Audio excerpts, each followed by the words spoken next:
Welcome to Brant B Guitar. We're going to be learning Old Town Road today by Lil Nas and Billy Ray Cyrus. We're going to learn the chords, and then we're going to learn some finger picking as well. Don't forget to subscribe, and also if you have comments, leave them below, or if you have any song requests. Happy to help. Let's go over the chords first, the basic chords. Let's do it without the capo. Mix things up. We'll bring the capo back on and talk about that.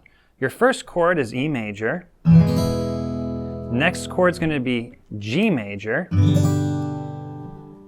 D major, and then to C. Now I think you guys know what those chords are, so I'm not going to go in depth explaining the positioning. The capo changes the key. You can play the same chords and it will alter the key. It's a songwriting tool. Usually it's used when you're writing a song, and if you're trying to sing and your voice doesn't match the key, you can put on the capo. And it takes those same really nice open chord shapes, because open chords have a really nice sound. Okay, so then the song's on the 4th fret. And if you play those same chords, E major, G major, D major, C major. Now that's pretty much the majority of the song. We'll get into how the chords are broken apart and the finger picking technique, but before we do that, I want to actually show you guys what these chords are truly called. Because when you look up tab a lot of the times, you're not going to really learn the correct name of the chord, because this chord is really not, it's an E major shape, yes that's right, but it's not the correct chord name. This chord is really called A flat major, because what it's acting like, if you were to take that off, that's really the chord you're playing. But if you play this song without the capo, you kind of lose that quality and that feel. Especially when you're moving to the other chords, it makes it a little bit simpler. Okay, so that first E major is really A flat major. Okay, so if we go to our G chord, that's actually really going to be B major. Same kind of thing. The D chord is really going to be an F sharp major chord. Okay, and then the C chord is actually truly an E major chord. So now that we have that out of the way, let's go over how the song is really played. Now, you're only going to use your thumb and your index finger for the majority of the song. It's implying that it's an E major chord shape, but the correct way is you can drop the fingering, and really what you're just going to do, you're playing the low E with the thumb. Index finger is on technically what we would call the 5th fret of the G. And all you're doing is plucking those two together, thumb and index finger. It's almost like a C shape. Ding! Pluck them together. It's going to take a little bit of time to get used to the right hand. Each chord shape is hit twice. Now it's going to what is implied G chord. Okay, so the middle finger is going to go on the 7th fret of the low E, index finger on the 6th of the G. So those two together, middle finger comes off, thumb goes to the D, it's open, index finger still on the 6th of the G. And the last shape, the implied C chord, index finger stays where it is, middle finger goes on the A string on the 7th. So that all together is going to sound like this.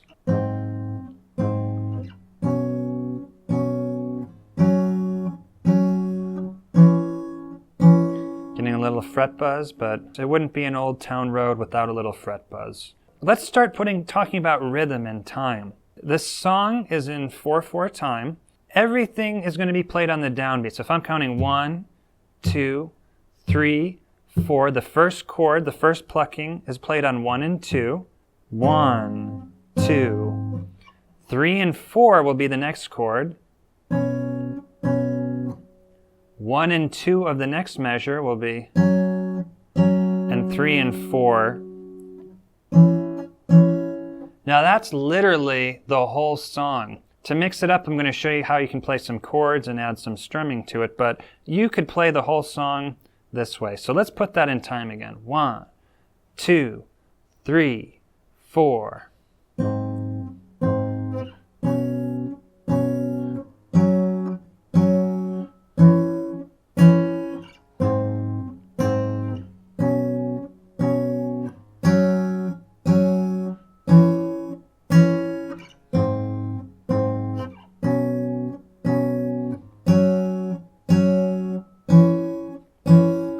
There you go. There's the whole pattern. Just keeps going on for a good 3 minutes.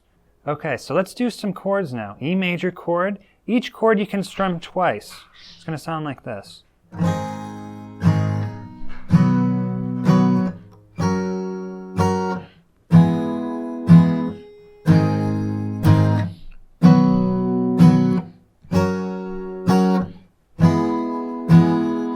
Now you'll notice that I'm not using a pick in playing these chords, because the beginning of the song you're using 2 fingers where you'd hold the pick. So here's another technique, strumming with just your fingers.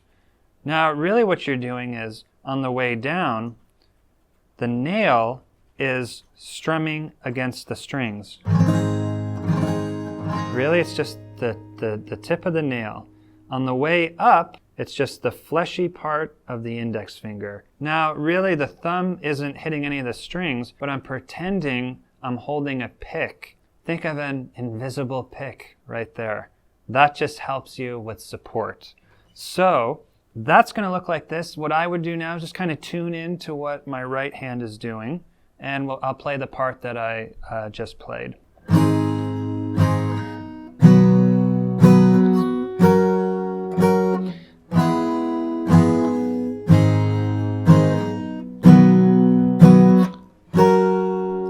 Now you can also play this with the pick, so you can hear the sound differences.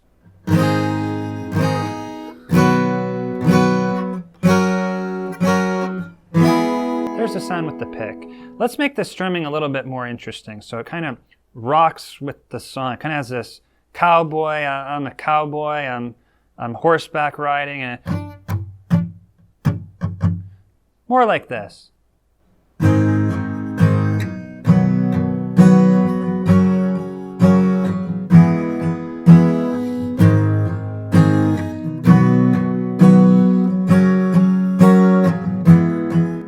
Adding some more character and quality to the sound. So what you can do, the first 2 downs of any chord, you're kind of just hitting the bass notes of the chord just to pull out the music instead of it just... First 2 down strokes, you're just going to hit the first 3 strings of whatever chord you're on. For the G.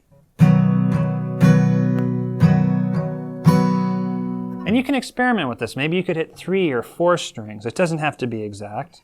For the D, maybe just 2 strings or 3. But on that 3rd time, you're going to hit everything, all the chords. Take 2. On the 3rd time, you're going to strum all of the notes of whatever chord you're on. So that's going to sound like this.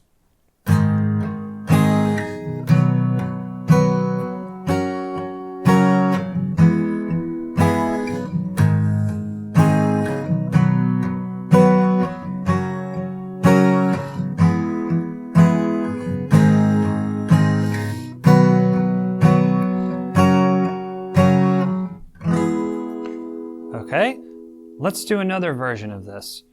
Down, up for every chord. Pause, pause, pause, pause, E chord, pause, G chord, pause, D chord, pause, C chord. It's going to sound like this.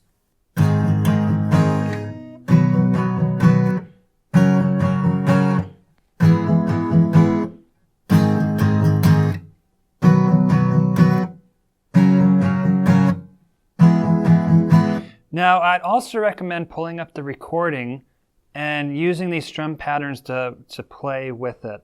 Now, I noticed that these strum patterns will really work with the whole song, especially the drums, because you're just trying to feel and find the beat. I hope you guys really liked this lesson, and it gave you some finger-picking techniques and shed some light on what the capo is and what it's all about and the correct names of the chords. This is Brant B Guitar signing off. Please subscribe, or if you have any questions or comments, leave those below. Any songs you want to hear. Keep on plugging away, keep practicing, and I swear good things are going to happen.